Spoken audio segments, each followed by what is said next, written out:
Spain learned warmth the hard way. Long before outlets and pipelines, homes were shaped to capture heat, fires were placed with purpose, and clothing became shelter. In this video, we will explore the tools, rooms, and rituals that kept families alive through winter. This is how Spaniards heat their homes without electricity or gas. The brasero is a low, portable heat source built around a simple idea: keep warmth close to the body and waste nothing. It usually takes the form of a shallow metal or ceramic bowl set into a stand. Inside, glowing charcoal or embers release steady heat without open flame.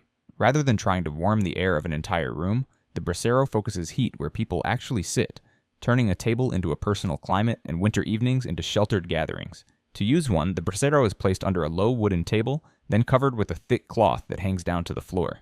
This cloth traps rising heat, creating a warm pocket for legs and hands. The air under the table can grow surprisingly warm even when frost lingers outside thin windows. Spanish homes were often built with stone or plaster walls that stayed cold through winter, and indoor insulation was minimal. Central heating did not exist. The brasero answered this problem by avoiding it. Instead of fighting cold air, it provided a concentrated island of warmth. Charcoal was the ideal fuel. It burned slowly, produced little smoke, and held heat for hours. Families learned to light it outside and bring it in once it glowed red. Knowledge of airflow mattered. Too much oxygen and the heat burned fast. Too little and the embers choked. In rural areas, families often made their own charcoal using earth-covered pits and olive branches. In cities, sacks of it were sold by weight. Every ember had value. The brasero shaped posture and routine. People sat closer together, meals stretched longer, and conversation softened. Children warmed their hands over hidden heat. Elders told stories at knee level with the fire. Even sewing and studying happened at the table, where warmth allowed fingers to work without stiffness. Clothing reflected this system. Thick socks, layered skirts, and shawls paired with the brasero's glow to complete the winter uniform. Risk was part of its history. Poor ventilation could allow fumes to build silently. Accidents taught families when to open windows and how long to keep embers alive. Clay and metal braseros were developed in regional styles, some decorated, others strictly plain. Wealthier homes used brass or engraved iron. Humble houses relied on simple pottery bowls darkened by years of use. Over generations, the brasero became a symbol of winter endurance and shared life. It did not isolate people in heated rooms. It gathered them. Warmth had a location, and everyone knew where it was. But as furniture glowed and feet thawed, another kind of heat was quietly shaping Spanish homes in a different way from beneath their very floors, and few realized it. The estufa de leña changed Spanish winters by placing fire inside a body of iron or tile. Wood burned within a closed space, not out in the open like a hearth. Metal walls grew hot and sent warmth into the room long after the flames settled into coals. One fire could last most of the night, which saved fuel and made sleep easier in cold houses built from stone and lime. This kind of stove spread through Spain in the late 1800s and early 1900s, a time when factories began shaping thick iron in large numbers. In the Pyrenees and other high valleys, winter brought deep snow and long nights. Stoves stood in kitchens and main rooms, their pipes climbing toward the roof like black branches. Along the northern coast in Galicia, rain soaked the air for weeks at a time. Dry heat from a stove felt like a blessing. In warmer lands, such as Andalusia, people burned olive wood from old groves and pruned branches. It burned hot and slow, filling homes with a faint, sweet smell. Using a stove took skill. Wood was split in summer and stacked under roofs to dry. Wet logs made smoke and little heat. A small door in the stove let air in, and turning a metal handle changed the way the fire breathed. Less air meant slower flame and longer warmth. Too much air, and the fuel vanished in a rush. Families learned to read the sound of the fire and the color of the metal. A deep red glow meant it was time to add a log. Stoves became part of daily life. A pot could simmer on the top plate. Bread was warmed beside the side panels. Damp socks and school clothes were hung nearby by morning. Children sat close with books. Older hands hovered near the heat to ease stiff fingers. At night, embers rested behind iron doors and gave off a soft, steady warmth that filled the room with quiet comfort. Fire had found a new home inside iron and clay. Yet some Spanish houses learned to warm feet without flame at all, and that heat rose from the ground itself. Long before modern heat systems hid inside walls and pipes, Spanish builders learned to send warmth through the floor itself. Suelo radiante turned the ground into a gentle source of heat that could warm a room without flame, smoke, or visible fire. Instead of heating air, it warmed stone and tile. What felt like magic to later generations was once a craft of brick, ash, and careful design. The idea came with the Romans, who ruled much of the Iberian Peninsula for centuries. In places like Merida, well-preserved ruins still show remnants of the hypocaust system. Small pillars of brick once held floors above burning chambers. Fires were lit outside the house, and hot air traveled under the chambered floors before escaping through walls and flues. By the time heat reached the rooms above, it was soft and even. No smoke entered living spaces. No flames danced in the open. Heat arrived quietly to Wasserburg through stone. This system was expensive and complex, so it rarely reached small homes. It appeared in villas, baths, and official buildings, yet the idea never vanished. In mountain homes in Navarra and parts of Castile, builders revived the same logic using simpler means. Wide stone slabs were laid over channels that carried warmth from a nearby hearth or oven. The floor itself became the storage. During the day, fire heated the freeze of the basement or crawl space. By night, that warmth rose gently into bedrooms and kitchens. Clay tiles played a role too. Suelos de barro cocido absorbed heat and released it slowly. Bare feet learned the calendar better than any chart. A warm floor meant yesterday's fire still lived. In winter, many families wore thick wool above and relied on the ground below to carry warmth upward. Rather than heating the air, they heated weight and mass. Stone does not forget warmth easily. This form of heat-shaped movement. People sat low. Children played on floors without shivering. Elders rested against walls that still whispered of yesterday's flame. The house itself became a heater, not a shell around one. There was elegance in its silence. No sparks, no smoke. Just floors that breathed warmth upward through clay and stone. But this was not the only way Spaniards bent heat into homes. Another method carried fire into kitchens and turned dinner itself into fuel for winter nights, and its story begins with brick and bread. In many Spanish homes, winter warmth did not come from a separate heater at all. It came from where food was made. The horno de leña was first built to bake bread, yet its heat never stopped at cooking. Thick brick or stone walls absorbed fire all day and gave it back at night. Families learned to live beside the oven because it was never cold when it had worked. These ovens were common in towns and villages across Spain. In places like Castilla-La Mancha, one oven often served an entire neighborhood. People carried dough and covered baskets through cold streets and waited their turn to bake. In mountain villages near the Sierra de Gredos, ovens were built into thick walls of the house so the heat shared space with the living room or kitchen. Even when the fire was out, the stone stayed warm long after dark. How did it work? The oven was first filled with burning wood until the inside turned white with heat. Then ashes were swept aside and bread slid in. While the loaves baked, the walls gathered energy. When cooking ended, that warmth continued its quiet work. Heat traveled into nearby rooms, warming feet, chairs, and beds set close to oven walls. Did people plan where to sleep by the oven's location? Often, yes. The warmest places in the house were not near windows, but near stone that once held fire. Wood choice mattered. In olive-growing regions such as Cordoba, olive wood burned slow and strong. In northern forests, oak and chestnut gave steady heat. Firewood was precious. Nothing was wasted.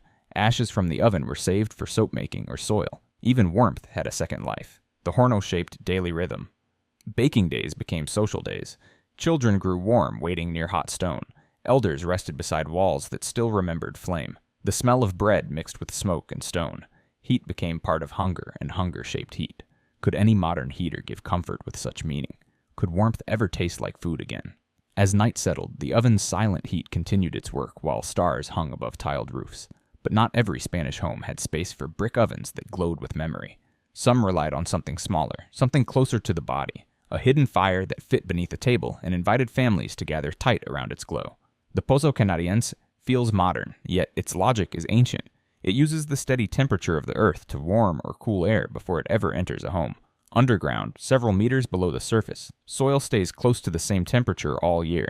In Spain, this means winter air can be warmed as it travels through buried pipes, while summer heat is gently cooled. No flame, no electricity needed for heat itself, just earth doing what it always does. The idea is old enough to wear Roman dust. The Roman architect Vitruvius wrote in the 1st century BCE about buildings that used earth and air movement to improve comfort. Roman hypocaust systems heated floors with underground tunnels of hot air. The Pozo Canadiense works in the same spirit, although it moves fresh air instead of smoke. The land becomes part of the machine. Modern versions appeared in Northern Europe and Canada in the 1970s during energy crises, which is why the name Canadian well stuck. But Spain adopted it for reasons older than oil prices: climate intelligence. In regions with hot summers and cold winters, such as Zaragoza and Madrid, builders revived underground air paths as a way to soften extreme temperatures naturally. Some historic homes unknowingly helped inspire the revival. Traditional cellars and wine caves already proved something powerful. Air changes temperature underground. Here's how it works. A long pipe is buried 2 to 4 meters deep where soil temperature stays stable. Fresh air enters from outside and travels through the pipe before rising into the home. In winter, frozen air absorbs warmth from the earth as it moves. In summer, hot air gives heat away to the soil. By the time it reaches indoor rooms, it arrives changed. Not perfect, but noticeably softened. Could the ground really work as a giant invisible thermostat? Walk into an underground wine cellar in La Rioja and you will feel the proof. Spanish architects in the late 20th century began testing this again. In eco-homes near Barcelona, underground air systems were added to reduce reliance on fuel. Rural builders in Castilla and Aragon often combined it with thick stone walls and shaded courtyards. Earth chilled by night. Stone storing heat, air guided through soil. The house became a climate in motion. Maintenance mattered. Pipes had to drain moisture. Filters blocked dust. Direction mattered. Incorrect layout ruined performance. The system rewarded knowledge and punished guesswork. The Chimenea de Lena brought fire fully into the open. It did not hide heat beneath tables or behind iron doors. Flames were meant to be seen, watched, and tended. In many Spanish homes, the fireplace marked the true center of life during winter. Stone benches were built along its sides, and wide chimneys carried smoke upward through thick ceilings. Firelight painted walls and faces with moving gold. Fireplaces in Spain changed shape by region. In the rugged villages of Asturias, chimeneas were large and deep, built to swallow thick oak logs that burned all day. Homes there faced rain, wind, and damp cold. A small fire could not fight that climate. In contrast, houses in Ibiza used simpler fireplaces. Winters were shorter and milder, and the hearth stayed smaller but no less meaningful. Construction mattered. Fireplaces were carved into stone walls that held warmth long after flames collapsed into ash. Chimney shafts were angled to pull smoke without pulling all the heat away with it. Some hearths had built-in shelves where clay pots and kettles stayed warm. Others had iron hooks hanging from beams so stews could cook slowly above low flame. Fuel came from whatever the land provided. Forested regions burned oak, beech, and chestnut. Dry interior lands turned to almond and olive wood. Along river valleys, people gathered driftwood after floods. Every log was split by hand and stored under eaves to dry. Wet wood meant smoke and misery. Dry wood meant clean heat and quiet flame. Life slowed near the chimney. People sat low. Children dozed on woven mats. Elders rested with hands open to the fire. Tools hung nearby. Stools, bread baskets, and water jars found their place in the warm half-circle around flame. The rest of the room stayed colder. Heat was not meant to reach everywhere. It lived where people gathered. Fireplaces worked best in rooms built around them. Houses grew inward, wrapping walls and furniture toward flame. Thick stone kept drafts out. Small windows let light in without letting warmth escape. Everything pointed toward the hearth. Yet fireplaces demanded effort. Logs had to be carried. Ashes swept. Fires rebuilt after sleep. Cold returned quickly if the flame went out. Warmth was alive and needed tending. As beautiful as open flames were, there was another kind of heat that asked for less attention and burned what others threw away. That warmth would come from scraps and branches, not logs, and it rose from a quieter fire. In southern Spain, warmth often began in the grove. Olive trees did more than feed families. They also heated them. Long before the word biomass existed, Spanish farmers were already living by it. Nothing from the olive harvest went to waste. Branches, pits, and pressed wood became winter fuel. Heat was grown in the fields. In provinces like Jaén and Córdoba, olive farming filled the land as far as the eye could see. After harvest, groves were trimmed. Pruned branches were stacked to dry in the sun. When winter arrived, those same piles returned as firewood. Olive wood burned longer and hotter than many other woods. Its smoke had a sharp, clean scent. Its embers glowed deep red. Could a home really be heated by yesterday's harvest? In these villages, the answer was always yes. Olive pits were another secret. After oil was pressed, the hard stones left behind were saved. Dried and burned, they produced intense heat with little smoke. Families filled sacks with them and poured them into stoves or small ovens like grain. Some even mixed pits with wood to make fuel last longer. Heat became a second crop. This system shaped how homes were built. Kitchens held wide hearths that accepted thick branches. Storage areas were designed for wood piles. Doors and windows stayed small to keep heat close. Even clothing reflected the cycle. Heavy in winter, light in summer, just like the fires. Daily life followed the fuel. A cold morning began with feeding the stove olive wood. Evening meals simmered over its fire. Soap was made from olive oil and ash, then cleaned hands that would cut more branches next season. Heat, food, and work became one story. This kind of warmth made people careful because each flame meant one less branch for tomorrow. Children learned early not to waste wood.